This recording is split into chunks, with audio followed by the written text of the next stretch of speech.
네, 이어서 그제 전격 사임을 발표했던 아베 일본 총리 얘기를 해보겠습니다. 먼저 아베 총리의 사임 발표 회견부터 함께 보시겠습니다. 総理大臣の地位にあり続けるべきではないと判断いたしました。総理大臣の職を辞することといたします。 네, 이 자리에 아베 총리 이후의 일본 향후 전망 등을 해보기 위해서 호사카 유지 세종대 교수를 모셨습니다. 안녕하십니까? 예, 안녕하십니까? 어서 오십시오. 반갑습니다. 작년에 한번 뵙고 지금 꽤 됐네요. 네, 사임 이후, 아베 총리 이후가 지금 건강 문제라고 얘기를 들었습니다. 네. 얼마 전에 건강 이상설이 지금 보도가 됐을 때 저희들도 설마 그만두겠느냐라는 얘기가 있었습니다만 교수님께서는 최근에 아베 총리 사임을 예측하셨다고 얘기했는데 어떤 배경이 있었습니까? 예, 역시 아베의 건강 이상설이라는 것은 이번에는 조금 지금까지하고 조금 달랐습니다. 아, 그래요? 예, 어떻게? 그 이야기는 네. 아베 총리 주변에서 계속 이 이야기가 나왔습니다. 보통 급비로 해야 되는 내용 아닙니까? 국가의 전상의 건강이라는 것은 이것은 급비 상황입니다. 그게 너무 노출되는 것입니다. 그리고 또 그 첫 번째는 7월 6일에 집무실에서 피를 토했다. 그 이야기가 나왔고 그리고 그것으로 상당히 여러 가지 소란스럽게 됐는데요. 예, 예. 네, 그 다음에 8월 17일에는 네. 직접 7시간 반이나 병원을 다녀왔습니다. 이것도 그렇죠. 아주 공개적으로.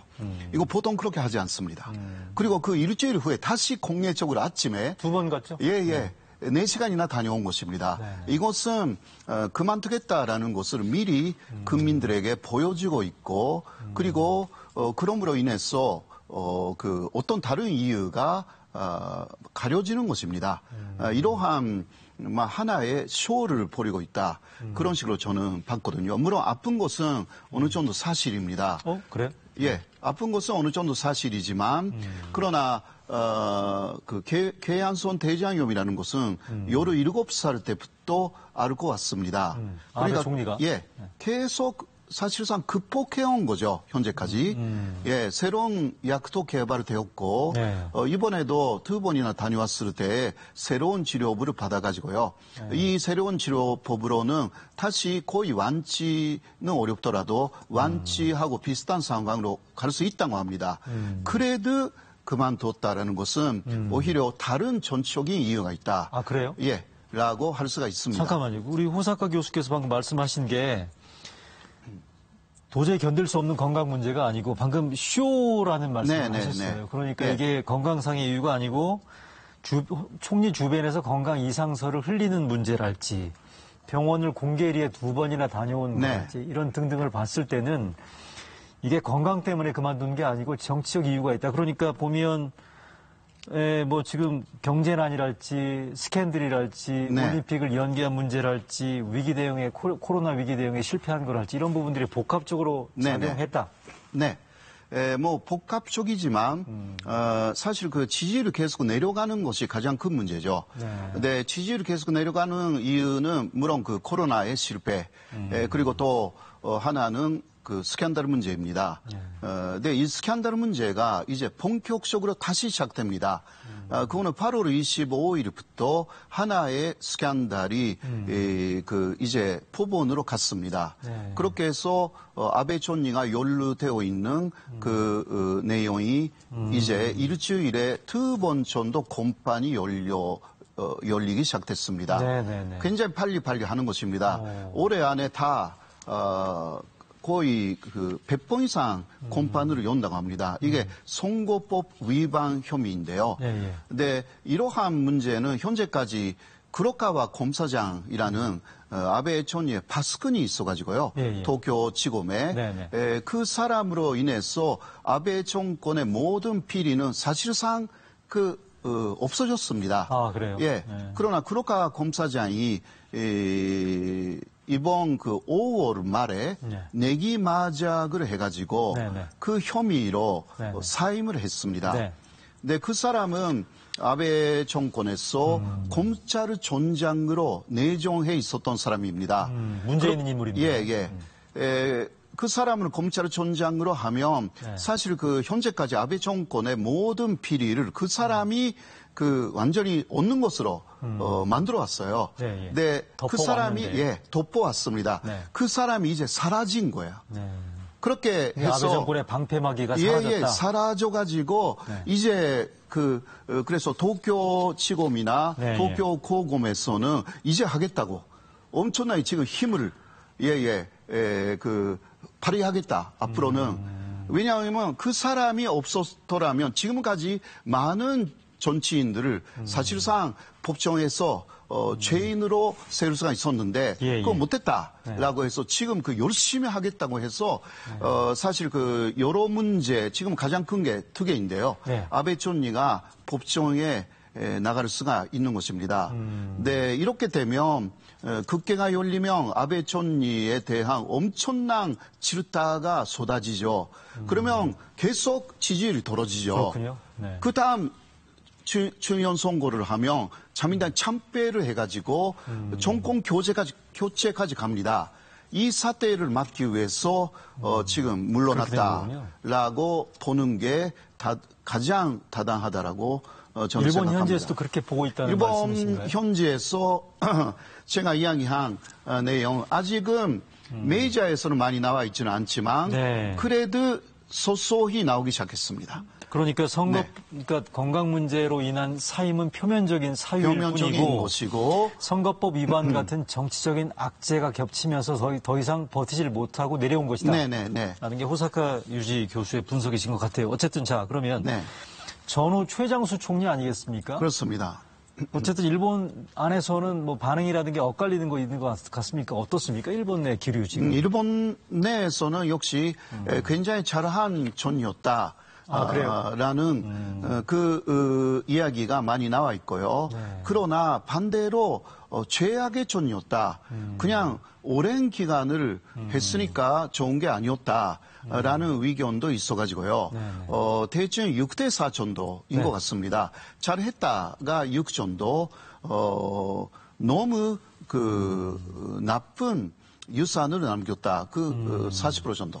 그런 식으로 생각하시면 됩니다. 그거는 댓글을 봐도 그 정도로 이해할 수가 있습니다. 그러니까 말씀하신 것처럼 우리한테는 아베 총리가 한일 관계의 교착 상태를 불러온 주요 원인으로 지금 지목되고 있는 그런 인물인데 일본 안에서는 아베 총리에 대해서 전체적인 총체적인 평가는 잘했다가 60%, 네네. 부정적인 평가가 40% 정도로 갈린다. 네. 그것은 역시 아베 정권에서 언론을 상당히 관리해 왔기 때문에요. 아베 정권의 안 좋은 뉴스, 혹은 안 좋은 이야기를 하는 코멘테이터는 거의 다 잘라버렸습니다. 그러니까 저같이 그렇게 반소에 나가는 사람들 있잖아요. 네네네. 그런데 정권에 대해서 부정적인 이야기를 하는 사람들은 거의 안 나오게 했어요. 그러면 말씀하신 6대4라는 여론도 일종의 아베 정권의 나름의 여론. 네, 아베 정권이 만들어 놓은 내용. 6대4, 7대3일 수도 있습니다. 알겠습니다. 예. 자, 그럼 다음 일본 총리는 누가 될 건가도 좀 관심인데요. 네. 후임 총리가 아마 다음 달 15일 정도에 정리가 된다라고 얘기하는데 일단 후보군에 오른 사람들 저희가 준비된 화면 있죠. 일단 띄워주시겠습니까? 여기 보면 이시바 시게루 전 자민당 간사장이 있고요. 기시다 후미오 자민당 현 정조 부회장, 스가 요시히데 일본 관방장관이죠. 일본 정부 대변인인데 현재 3파전 구도로 지금 압축된다라고 지금 얘기돼 있습니다. 자, 그림 보면서 설명을 해주시죠. 예, 먼저 가장 오른쪽부터 이시바 시게루는 판 아베의 선본장이었습니다. 네. 그리고 한국하고도 상당히 좋은 관계를 아마 구축할 수 있는 사람입니다. 이시바. 또 그 사람이 지금 말하고 있는 것은 야스쿠니 신사에 합사되어 있는 여러 4명의 A급 전범. 이 사람들을 완전히 분리시키겠다. 그렇게 이야기를 하고요. 어디로 분리한다는 얘기죠? 그 다른데 그러니까 다른 신사라든가 주요하지 않는데. 그러니까 야스쿠닌 신사의 정치적인 논란을 지금 없애겠다는 없애겠다라는 거죠. 주요 이야기고. A급 전범들을 빼내겠다는 거죠. 네네. 네, 그다음. 그러나 일본군을 부활시키겠다라는 부분은 그 아베 신조하고 크게 차이는 없습니다. 차이 없고요. 그러나 극우적인 상황에서 좀 벗어나겠다라는 부분들이 좀 있어서 한국하고의 관계 개선 기대할 만한 여지가 있다. 기대할 수가 있고요. 기시다는요. 그리고 근데 문제는 이시바 시게루는 약소 파벌이기 때문에 지금 상황에서 촌리가 되기가 그렇게 쉽지는 않습니다. 당내 세력이 약하다는 말씀이시죠? 그 이야기는 나중에 조금 하고요. 네네. 기시다 후미오 설명해 주시죠. 기시다 후미오는 사실상 아베 촌리가 포스트 아베로 지명한 사람입니다. 네네. 그렇기 때문에 이 사람이 혹시 다음 촌리가 될 경우는 아베 노선을 거의 그대로 계승하기 때문에 저분 외교장관 했던 분이죠. 예, 외교장관을 했고 2015년 12월에는 한국에 와서 당시 윤명세 장관하고 함께 위안부 합의를 발표한 사람입니다. 네, 기억납니다. 네네. 그래서 위안부 합의를 한국 쪽에서 잘 지켜지지 않는다라고 지금도 불만을 갖고 있어가지고 아베 후계자라고 보면 되겠네요. 아베 완전히 후계자가 돼가지고 이 사람이 되면 그 뒤에 사실상 아베가 컨트롤을 합니다. 그런 면에서 별로 한일 관계 개선에 도움이 되지 않은 사람이라고 그렇군요. 할 수가 있고요. 자, 마지막으로 스가 요시히데 관방장관. 스가 요시히데 관방장관은 지금까지 아베 촌리의 입이었죠. 그러니까 완전히 그 하나로 한국에서는 보이지만 사실상 노선이 원래는 다른 사람입니다. 이 사람도 친한 친준파입니다. 그리고 지금 이 사람의 친중파. 친한 친준파.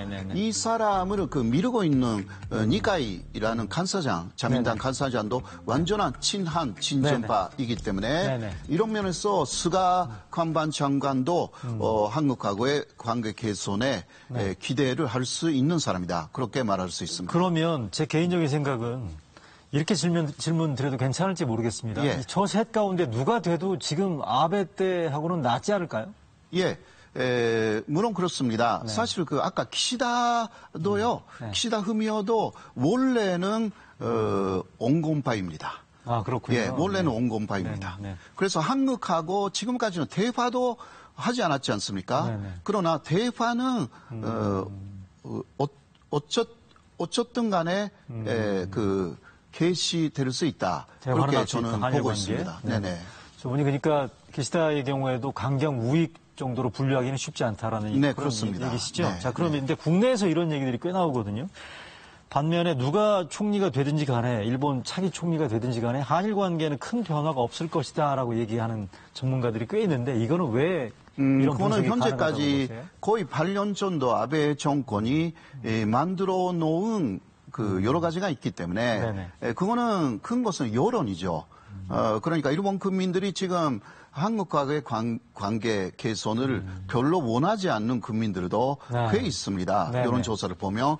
그 여론은 8년간의 아베 정권이 만들어 놓은 결과이기 때문에 이것이 사실상 변하지 않는 한 여론을 계속 보면서 정권 운영을 하는 스타일이 일본 정치가들이기 때문에 이 부분이 좀 걸림돌이 될 수가 있습니다. 조금 시간이 걸린다. 말씀 잘하셨네요. 그러면 한일 관계 개선이라는 게 결국 일본 정치권도 여론을 의식하지 않을 수가 없는데 그렇습니다. 말씀하신 것처럼 한일 관계 개선을 원치 않는 여론들이 꽤 있다라고 말씀하셨잖아요.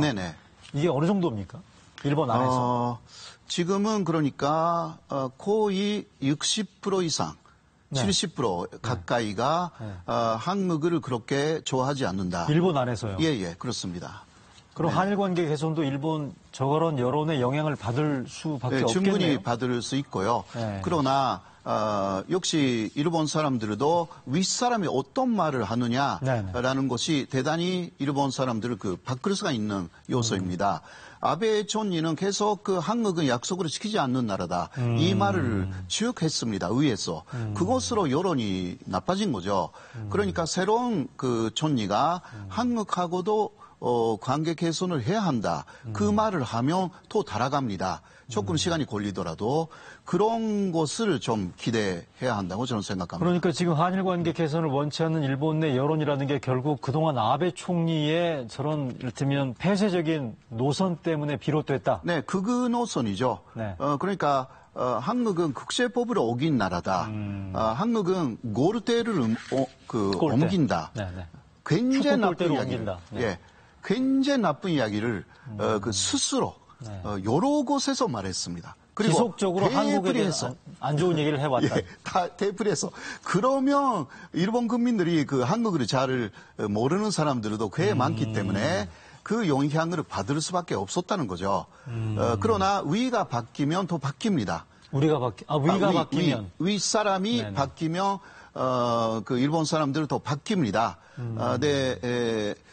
이런 부분은 조금 시간이 걸리더라도 네네. 아주 많이 걸리지는 않습니다. 네. 그러니까 1년 정도이면 굉장히 잘 바뀝니다. 그렇군요. 네. 그럼 다음 일본 총리가 어떤 스탠스를 취하느냐에 따라서 일본 여론도 얼마든지 바뀔 수 있고 예, 그렇습니다. 한일 관계 개선에 대한 분위기가 자연스럽게 형성될 수도 있다. 예, 그렇습니다. 알겠습니다. 자, 그럼 우리 외교에도 이게 차기 일본 총리 교체가 지금 중대 전환점이 될 것 같은데 어떻게 보십니까? 우리도 일본과의 관계에 대해서는 과거와는 다른 형태의 접근이 필요하겠죠? 그래도 현재까지도요. 네. 사실 한국 정부로서는 대화 시도는 계속해 왔습니다. 네. 그러니까 촌상 길이의 대화라든가 네. 이런 제의를 많이 해 왔습니다만은 그것은 일본 쪽에 거의 컵으로 못 돼왔던 사실이 있습니다. 특히 지난해에 그 G20이 일본에서 열렸는데 그때 G20층 문재인 대통령과 아베 총리가 만나지 않았습니다. 그때 싸늘했죠. 예, 예. 네, 그런 사태는 앞으로 일본 쪽에서 이야기하겠다라고 하면 우리도 지금까지도 그런 노선이었기 때문에 네네. 자연스럽게 네. 이야기가 대화가 이루어지고 대화가 이루어지면 지혜들이 많이 나옵니다. 네네. 그렇기 때문에 이 사실상 굉장히 어려운 문제들이 산적되어 있지만 네네. 그래도 양국에서 일단 해결하겠다라는 서로의 노력, 서로의 의지만 있으면 충분히 새로운 어떤 방법이 나올 것이라고 저는 어떤 면에서는 낙관하는 부분이 있습니다. 아, 그렇군요. 네. 자, 시간 관계에서 마지막으로 하나 질문 드리고 끝내겠습니다. 일본이 우리한테 대한 수출 규제 조치를 지금 계속해 오고 있지 않습니까? 네네. 이것도 변화가 불가피하겠네요. 어떻게 예. 보십니까? 왜냐하면 일본 내에도 손해가 상당히 커요. 과거 1년으로 보면 완전히 한국이 이긴 것입니다. 일본 피해가 크다. 예, 네. 일본 쪽의 피해가 큽니다. 네. 반도체 3소재도요. 그 3소재를 만드는 회사들이 한국에 팔 수 없어서 네. 이익의 절반 정도가 사라진 것이기 때문에 네. 이런 부분을 사실상 스가 관방 장관 같은 사람이 되면 네. 실현 쪽이기 때문에 그 슬슬 그런 부분은 개선해 나갈 것이라고 그렇군요. 생각됩니다. 그 부분들은 하여간 상당한 방향 전환이 예상된다라고 네, 볼 수 있겠네요. 네. 어쨌든 일단 누가 총리가 되는지를 좀 지켜보고 판단을 해야 될 것 같습니다. 예, 그렇습니다. 네, 알겠습니다. 오늘 세종대 호사카 유지 교수와 함께했습니다. 오늘 말씀 잘 들었습니다. 고맙습니다. 네, 생필품 구매나 필수 진료 같은 꼭 필요한 일 말고는 오늘 외출하지 마시고 집에 머물러 주시기 바랍니다. 라고 지금 방역당국이 반복해서 강조하고 호소하고 있습니다. 나와 내 주변을 위해서라도 꼭 실천해야겠습니다. 이뤄진 날 라이브 마치겠습니다. 시청자 여러분 고맙습니다.